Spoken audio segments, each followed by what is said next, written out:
మన Davos man alias Chandrababu Naidu గారు వాళ్ళ బృందం దావోస్ వెళ్ళారు, మళ్ళీ వచ్చేశారు. దావోస్ పోను పోయారు, రాను కూడా వచ్చేశారు. ఏం చేశారనంటే పెద్ద ట్రోలింగ్ అయ్యారు వెళ్ళి. ఎందుకంటే మీరు వీడియో చూశారు కదా, చంద్రబాబు నాయుడు గారు 23 లక్షల కోట్ల ఉద్యోగాలు ఇచ్చేసామన్నాడు. షాక్ అంతా, ప్రపంచం అంతా. అసలు ప్రపంచ జనాభానే 800 కోట్లు.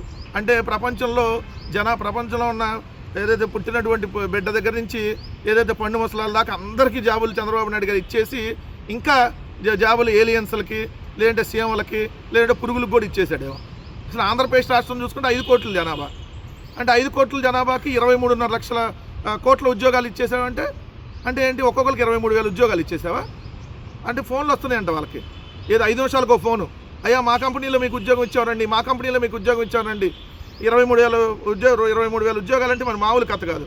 మీరు వస్తారా ఉద్యోగానికి, లేకపోతే మేమే వచ్చి అక్కడ ఉద్యోగం చేయించుకోవాలని అడుగుతానంట. ఏం ఉద్యోగం చేయాలి?